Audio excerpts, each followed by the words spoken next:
তো hello' friends, আজি আকৌ এটা নতুন ভিডিঅ' তোমালোক সকলোকে স্বাগতম জনাইছোঁ। আজি আমি আলোচনা কৰিম ক্লাছ 11 এছামিছ ছাবজেক্টৰ 2019 বৰ্ষৰ কুৱেশ্যন পেপাৰখন আৰু ইয়াতে যিবিলাক ইম্পৰ্টেণ্ট কুৱেশ্যন আনচাৰ আছে গোটেইখিনি ইয়াতে ৰাইট কৰা হৈছে। তোমালোকে এই ভিডিঅ'টো সম্পূৰ্ণলৈকে চোৱা আৰু ইয়াৰ পৰা তোমালোকে বহুত কমন কুৱেশ্যন পাই যাবা এক্সামত, ফাইনেল এক্সামত। তোমালোকে একদম ভালদৰে ভিডিঅ'টো চোৱা আৰু তোমালোকে এক্সাম দি আহি পেলাই ক'বা এই ভিডিঅ'টোৰ পৰা বহুত কমন কুৱেশ্যন পাৰিব, কাৰণ previous year question paper matter কৰে। আৰু তোমালোকে এই ভিডিঅ'ৰ পৰা এটা ধাৰণা পাবা যে কুৱেশ্যন পেপাৰবোৰ কেনেকুৱা কটা হয়, বা কুৱেশ্যন পেপাৰবোৰ কেনেধৰণে আহে, বা কেনেকুৱা ধৰণে সোধা যায় কুৱেশ্যন পেপাৰ, আৰু ভিতৰৰ কুৱেশ্যন কেনেধৰণে সোধা যায়, বা কোনটো টপিকৰ পৰা লোৱা হয়। তোমালোকে ভিডিঅ'টো সম্পূৰ্ণলৈকে চোৱা আৰু ইয়াৰ পৰা তোমালোকে বহুত মাৰ্ক ইনক্ৰিজ হৈ যাব তোমালোকৰ এক্সামত, আৰু কমন কুৱেশ্যন পাই যাবা সঁচাই তোমালোকে। আৰু যোৱা ভিডিঅ'বিলাকতো এনেকুৱা কুৱেশ্যন পেপাৰ চলিউশ্যনৰ ভিডিঅ' আছে আছামিছৰ 2016 বৰ্ষৰ পৰা 2018 বৰ্ষলৈকে। তোমালোকে যেতিয়া সেই ভিডিঅ'টো চোৱা নাই চাই ল'ব পাৰিবা। আৰু তোমালোকে যেতিয়া ভাল মাৰ্ক ইনক্ৰিজ কৰিব খুজিছা না, তোমালোকে কনচেপ্টটো পঢ়িব লাগিব। আৰু NCERT-ত যিবিলাক কুৱেশ্যন আছে সেই কুৱেশ্যনবিলাকো তোমালোকে চাব লাগিব। তাৰ লগতে তোমালোকে যেতিয়া একদম এটা ভাল মাৰ্ক আৰু স্ক'ৰ কৰিব খুজিছা, তোমালোকে প্ৰিভিয়াছ ইয়াৰ কুৱেশ্যন পেপাৰ চাব লাগিব। আৰু তোমালোকে এনেকুৱা কোনো এটা ভিডিঅ' নাই যায় তোমালোকক 90% কমন কুৱেশ্যন দিব পাৰিব, কাৰণ এক্সামত কি সোধে কেতিয়াও গম নাপায়। সেইবাবে এক্সামত কেনেধৰণে কাটে সেইটো বুজি ল'ব লাগিব আমি, যাতে আমি তাৰ পৰা এটা ধাৰণা পাওঁ আৰু আমি যাতে এক্সামত এটা ভাল মাৰ্ক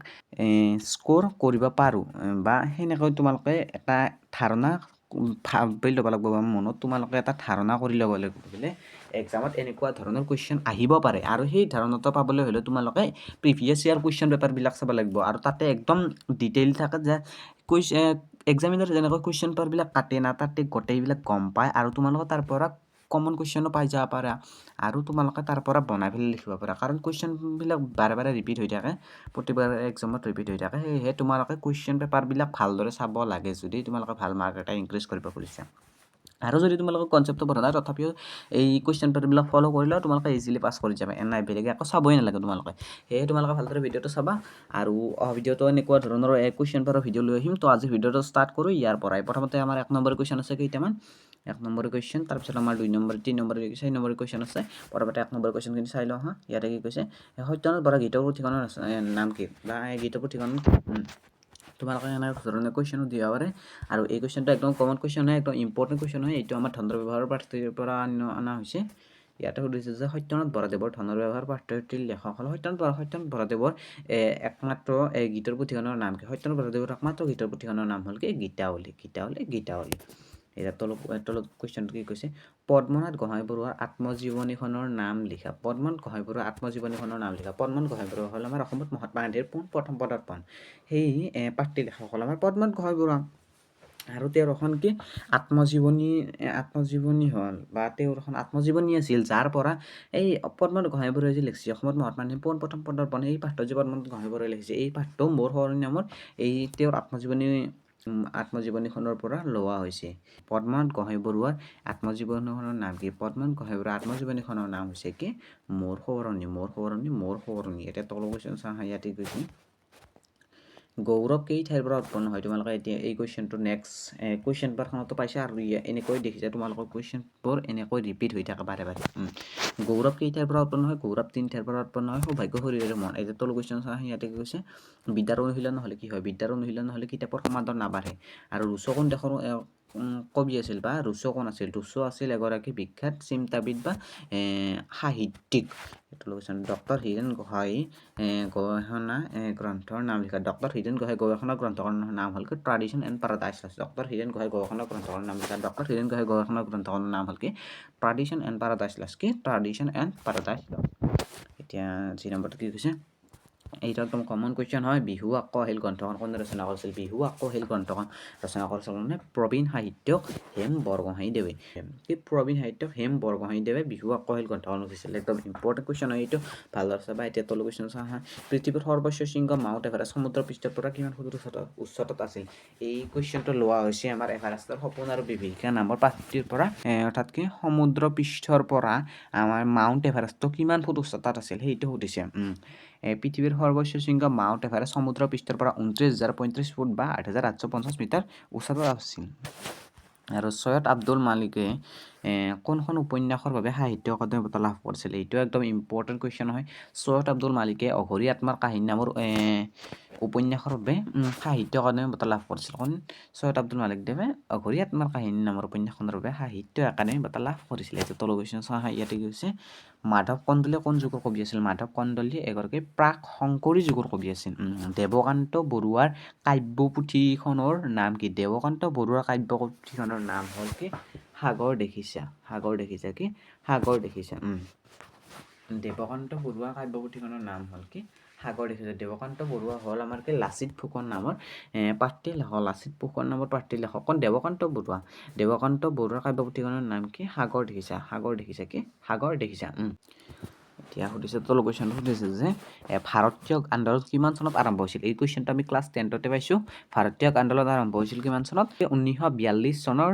8 আগষ্ট তাৰিখে ভাৰতীয় আন্দোলন আৰম্ভ হৈছিল কি 1942 চনৰ 8 আগষ্ট তাৰিখে ভাৰতীয় আন্দোলন আৰম্ভ হৈছিল এতিয়া নেক্সট পেজলৈ যাওঁ হা ইয়াতে কি কৈছে ইয়াতে এটা 1 নম্বৰ কুৱেশ্যন আছে প্ৰথমতে ওপৰত ইয়াতে কৈছে যে কুশল কোঁৱৰ কাৰ ৰাজধানী আছিল কুশল কোঁৱৰ নাটকখনৰ পৰা লোৱা হৈছে এই কুৱেশ্যনটো কুশল কোঁৱৰ কৰ গমধৰ কোঁৱৰ ৰাজধানী আছিল কোন গমধৰ কোঁৱৰ কুশল কোঁৱৰ গমধৰ কোঁৱৰৰ আজনতি আছিল তেনেকৈ আমাৰ 1 নম্বৰ কুৱেশ্যন কেইটামান আছিল এমলৈকে 1 নম্বৰ কুৱেশ্যন আছিল ইয়াতে এইকেইটা গোটেই 1 নম্বৰ কুৱেশ্যন আৰু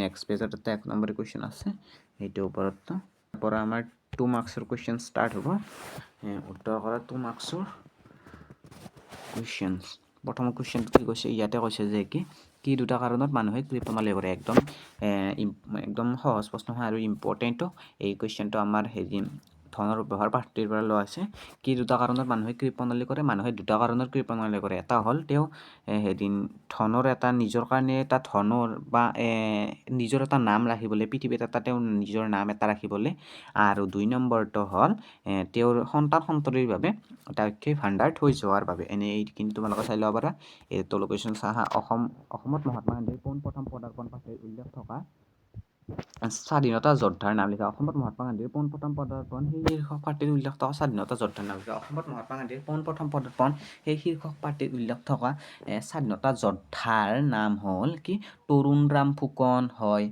আৰু পদ্মনাথ গোহাঁই বৰুৱা আৰু মৌলানা মোহাম্মদ আলী চাহাব এই তিনিগৰাকী হ'ল স্বাধীনতা যোদ্ধা আমাৰ অসমত মহাত্মা গান্ধীৰ পোনপ্ৰথম পদাৰ্পণ এই শীৰ্ষক পাঠটিৰ উল্লেখ আছে সৌভাগ্যৰ পৰা গৌৰৱ কেনেদৰে উপজে তোমালোকে এইখিনি চাই ল'ব পাৰা তোমালোকক মই এটা ধাৰণা দিম সৌভাগ্যৰ পৰা গৌৰৱ এনেদৰে উপজে যে এজন উচ্চ বংশত জন্ম হোৱা সন্তানে বহুত আদৰ সাদৰ পাব মানুহৰ পৰা আকৌ তেওঁৰ নহ'লেও কিন্তু নিষ্কান্দন জন্ম হোৱা এজন সন্তানে সিমান আদৰ সাদৰ বা মৰম চেনেহ একোৱে নাপায় তেওঁৰ গুণ তেওঁৰ নিজৰ দক্ষতা এটা থাকিলেও নাপায় সেইটো হ'ল সৌভাগ্য সৈতে লাভ কৰা সৌভাগ্য গৌৰৱ তোমালোকে এইটো বুজি পালা এতিয়া তলৰ কুৱেশ্যন ইয়াতে কি কৈছে আৰু ইয়াতে কি কৈছে ইয়াতে কৈছে যে কি হেলেন কেলাৰৰ আত্মজীৱনীত থকা কি কথাই মানুহক কিতাপ অধ্যয়নৰ বাবে অনুপ্ৰাণিত কৰিছে হেলেন কেলাৰৰ আত্মজীৱনীত থকা কথাষাৰ হ'ল সাহিত্যই মোৰ নন্দনকনন ইয়াতে মোৰ ভোট নথকা নহয় কোনো ইন্দ্ৰিয়ৰ হেঙাৰে মোক মোৰ কিতাপ বন্ধুসকলৰ পৰা আঁতৰাই নাৰাখে এওঁলোকে মোৰ লগতে নিসংকোচে সহজভাৱে কথা পাতে তেওঁৰ এই কথাই মানুহক কিতাপ অধ্যয়নৰ বাবে অনুপ্ৰাণিত কৰিছে তোমালোকে এইখিনি ভালদৰে চাই ল'বা ইম্পৰ্টেণ্ট হয় এই কুৱেশ্যনটো আৰু তলৰ কুৱেশ্যন চাহ ইয়াতে কি কৈছে জন মিল্টন কোন শতিকাৰ কবি আছিল জন মিল্টন এগৰাকী 16শ শতিকাৰ কবি আছিল আৰু তেওঁ ৰচনা কৰা বিখ্যাত মহাকাব্যখনৰ নাম কি তেওঁ ৰচনা কৰা বিখ্যাত মহাকাব্যখনৰ নাম হ'ল কি পেৰাডাইজ লষ্ট নামৰ এখন মহাকাব্য বিখ্যাত মহাকাব্য পেৰাডাইজ লষ্ট জন মিল্টনে ৰচনা কৰিছিল এতিয়া তলৰ কুৱেশ্যন চাওঁ ইয়াতে কৈছে ইউৰোপত মধ্যযুগত স্থাপন হোৱা দুখন বিশ্ববিদ্যালয়ৰ নাম লিখে এই কুৱেশ্যনটো যোৱা কুৱেশ্যন পেপাৰখনত হৈছিল অৰ্থাৎ 2018 কুৱেশ্যন পেপাৰখনত হৈছিল ইউৰোপত মধ্যযুগত স্থাপন হোৱা দুখন বিশ্ববিদ্যালয়ৰ নাম লিখে ইউৰোপত মধ্যযুগত স্থাপন হোৱা দুখন বিশ্ববিদ্যালয়ৰ নাম হৈছে কি তিনিখন দিয়া আছে হাইডেলবাৰ্গ এখন আৰু কেম্ব্ৰিজ বিশ্ববিদ্যালয় আৰু অক্সফৰ্ড বিশ্ববিদ্যালয় তোমালোকে এই তিনিখনৰ ভিতৰত যিকোনো দুখন লিখিলে হৈ যাব আৰু তলৰ কুৱেশ্যন ইয়াতে কৈছে ৰংঘৰৰ বাকৰিত অনুষ্ঠিত হোৱা খেলসমূহৰ নাম লিখা ৰংঘৰৰ বাকৰিত এইটো আমাৰ অসমৰ পুৰণি খেল ধেমালি পাঠৰ পৰা লোৱা হৈছে ৰংঘৰৰ বাকৰিত অনুষ্ঠিত হোৱা খেলসমূহৰ নাম লিখিব দিছে ৰংঘৰৰ বাকৰিত অনুষ্ঠিত হোৱা খেলসমূহ হৈছে কি মাল যুঁজ, মহ যুঁজ, বাঘ ভালুকৰ যুঁজ, হাতী যুঁজ আদি, হাও খেল, থোপ খেল, টাংগুটি, ঘিলা খেল, লুকা ভাকু, বুন্দিয়া হাও, কৌৰি খেল ইত্যাদি। এইখিনি তোমালোকে চাই পেলাই ইয়াৰ পৰা 5-6টামান মনত ৰাখি পেলাই লিখিলেই হৈ যাব। আৰু তলৰ কুৱেশ্যন কি কৈছে, ইয়াতে কৈছে যে কি প্ৰথম অসমীয়া এভাৰেষ্ট আৰোহণ কৰে দুজনৰ নাম লিখা। প্ৰথম অসমীয়া এভাৰেষ্ট আৰোহণ কৰে দুজনৰ নাম হৈছে কি তৰুণ শইকীয়া আৰু মণি ডেকা। কি তৰুণ শইকীয়া আৰু মণি ডেকা হৈছে প্ৰথম অসমীয়া এভাৰেষ্ট আৰোহণ কৰে। এতিয়া নেক্সট পেজত যাওঁ আহা। ইয়াতে কি কৈছে, ইয়াতে প্ৰথম কুৱেশ্যনটো যোৱা পেজৰ কুৱেশ্যন ইয়াতে আহি গৈছে। প্ৰথম অসমীয়া এভাৰেষ্ট আৰোহণ কৰা দুজনৰ নাম কি? প্ৰথম অসমীয়া এভাৰেষ্ট আৰোহণ কৰা দুজনৰ নাম হৈছে কি তৰুণ শইকীয়া আৰু মণি ডেকা। এতিয়া তলৰ কুৱেশ্যন চাওঁ আহা। ইয়াতে কৈছে, ইয়াতে কৈছে যে কি আমাৰ দুজন একেলগে বিয়ালৈ যোৱাটো উচিত নহ'ব। আমাৰ দুজন বুলি ইয়াত কাৰ কথা কোৱা হৈছে? আমাৰ দুজন বুলি ইয়াত কি কোৱা হৈছে? নায়ক আৰু তেওঁৰ পৰিবাৰ নাজিয়াৰ কথা কোৱা হৈছে। তোমালোকে যেতিয়া বিয়াৰ প্ৰেজেণ্ট নামৰ পাঠটো পঢ়িছা তোমালোকে বুজি পাবা। ইয়াতে এটা কাহিনী আছে, তোমালোকে সেই কাহিনীটো পঢ়িলে বুজি পাবা। আৰু ইয়াতে তাকে কৈছে, ইয়াতে নায়ক অৰ্থাৎ কি নাজিয়াৰ গিৰিয়েক আৰু নাজিয়াৰ কথা কোৱা হৈছে। এতিয়া তলৰ কুৱেশ্যন ইয়াতে কৈছে বিয়াৰ প্ৰেজেণ্ট, এইটো বিয়াৰ প্ৰেজেণ্টৰ কুৱেশ্যন। বিয়াৰ প্ৰেজেণ্ট গল্পটোৰ প্ৰথমে কোনখন আলোচনীত প্ৰকাশ পাইছিল? গল্পটোত অসুখ হোৱা ছোৱালীজনীৰ নাম কি? বিয়াৰ প্ৰেজেণ্ট গল্পটো প্ৰথমে অধিনায়ক আলোচনীত প্ৰকাশ পাইছিল আৰু ইয়াৰ অসুখ হোৱা ছোৱালীজনীৰ নাম হ'ল বিনীতা। বিনীতা। এতিয়া তলত কুৱেশ্যন চাওঁ। ইয়াতে কৈছে কি নৈকেশী কোন? তেওঁ বিভীষণক ৰাৱণৰ ৰাজ্যসভালৈ কিয় পঠাইছিল? এই কুৱেশ্যনটো তোমালোকে চাই ল'বা, ইয়াতে আছে এইখিনি। আৰু তলৰ কুৱেশ্যন কি কৈছে, লক্ষ্মীনাথ বেজবৰুৱাৰ ৰচিত কবিতা পুথি দুখনৰ নাম লিখা। লক্ষ্মীনাথ বেজবৰুৱাৰ ৰচিত কবিতা পুথি এখনে দিয়া আছে ইয়াতে কি কদমকলি। এতিয়া তলৰ কুৱেশ্যন চাওঁ। ইয়াতে কৈছে জোনাকী যুগৰ ত্ৰিমূৰ্তি বুলি কাক কোৱা হয়? এইটোতো একদম ইম্পৰ্টেণ্ট কুৱেশ্যন আৰু তোমালোকৰ এইটো মনত থাকিবই। আৰু এইটো বহুত আমাৰ ক্লাছ 9ৰ পৰা আমি পাই আহিছোঁ। এই কুৱেশ্যনটো একদম ইম্পৰ্টেণ্ট হয় আৰু একদম সহজ কুৱেশ্যন। জোনাকী যুগৰ ত্ৰিমূৰ্তি হ'ল কি লক্ষ্মীনাথ বেজবৰুৱা, চন্দ্ৰকুমাৰ আগৰৱালা আৰু হেমচন্দ্ৰ গোস্বামী। তলৰ কুৱেশ্যন কি কৈছে, ইব্ৰাহিম কোন আছিল?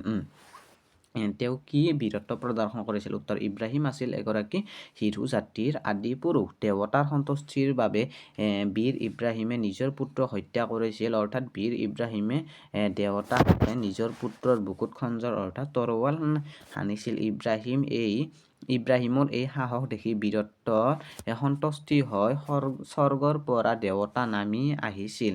ইব্ৰাহিমৰ মহান ত্যাগে গোটেই পৃথিৱীকে মহীয়ান কৰি তুলিছিল। ইব্ৰাহিম কি? ইয়াতে কৈছে যে কি ইব্ৰাহিম কোন আছিল? কুৱেশ্যনটোত হৈছে ইব্ৰাহিম কোন আছিল? তেওঁ কি বীৰত্ব প্ৰদৰ্শন কৰিছিল? ইব্ৰাহিম আছিল এগৰাকী বা এজন হিৰো জাতিৰ আদি পুৰুষ আৰু তেওঁ বীৰত্ব প্ৰদান কৰিছিল যে দেৱতাৰ সন্তুষ্টিৰ বাবে তেওঁ নিজৰ সন্তানৰ বুকুত কি খঞ্জৰ অৰ্থাৎ কি তৰোৱাল হানিছিল। অৰ্থাৎ নিজৰ সন্তানক মাৰি পেলাইছিল দেৱতাৰ সন্তুষ্টিৰ বাবে। অৰ্থাৎ কি আল্লাহ ঈশ্বৰৰ বাবে নিজৰ সন্তানৰ বুকুত খঞ্জৰ মাৰিছিল। আৰু তেওঁৰ এই বীৰত্ব দেখা পাই দেৱতাসকল স্বৰ্গৰ পৰা নামি আহিছিল আৰু গোটেই পৃথিৱীখন মহিয়াই তুলিছিল তেওঁৰ এই বীৰত্বই। এতিয়া তলৰ কুৱেশ্যন চাওঁ। ইয়াতে কৈছে যে কি ইয়াতে এটা শব্দৰ অৰ্থ লিখিব দিছে, তোমালোকে এইখিনি চাই পেলাই লিখিবা। আৰু তলৰ কুৱেশ্যন কি কৈছে, ইয়াতে কৈছে যে কি চাকৰি কৰিও জানো দেশৰ কাম কৰিব নোৱাৰি কথাষাৰ কোনে কাৰ আগত কৈছিল? কথাষাৰ কুশল কোঁৱৰৰ পত্নী প্ৰভাৱতীয়ে কুশল কোঁৱৰক কৈছিল। এই প্ৰশ্নটো আমাৰ কুশল কোঁৱৰ নামৰ নাটকখনৰ। চাকৰি কৰিও জানো দেশৰ কাম কৰিব নোৱাৰি কথাষাৰ কোনে কাৰ আগত কৈছিল? কথাষাৰ কৈছিল কুশল কোঁৱৰে। কথাষাৰ কুশল কোঁৱৰৰ পত্নী প্ৰভাৱতী কুশল কোঁৱৰক কৈছিল। কথাষাৰ কুশল কোঁৱৰৰ পত্নী প্ৰভাৱতীয়ে কুশল কোঁৱৰক কৈছিল যে চাকৰি কৰিও জানো দেশ কাম কৰিব নোৱাৰি। এতিয়া তলৰ কুৱেশ্যন কি কৈছে, ইয়াতে কৈছে যে কি কুশল কোঁৱৰৰ পিতৃ মাতৃৰ নাম। একদম ইম্পৰ্টেণ্ট হয় এই কুৱেশ্যনটো। যোৱা কুৱেশ্যন পেপাৰখনটো হৈছে 2018। কুশল কোঁৱৰৰ পিতৃ মাতৃৰ নাম হৈছে, পিতৃৰ নাম হৈছে কি সোণাৰাম কোঁৱৰ আৰু মাতৃৰ নাম হৈছে কি কণপাহী। তো এনেকৈ তোমালোকৰ আজি 2019 বৰ্ষৰ কুৱেশ্যন পেপাৰখন কমপ্লিট হৈ গ'ল চলিউশ্যন। তোমালোকে যেতিয়া ভিডিঅ'টো চাই পেলাই ভাল পালে এটা লাইক কৰিব নাপাহৰিবা। আৰু নেক্সট ভিডিঅ'ত আমি 2023 বৰ্ষৰ কুৱেশ্যন পেপাৰখন লৈ আহিম আৰু এনেকৈ কুৱেশ্যন পেপাৰবিলাক আলোচনা কৰি থাকিম। আৰু আগতো ভিডিঅ' আছে তোমালোকৰ গোটেই কোৰ্সটোৰ তোমালোকে চাব খোজা চাব পাৰিবা তো thanks for watching this video'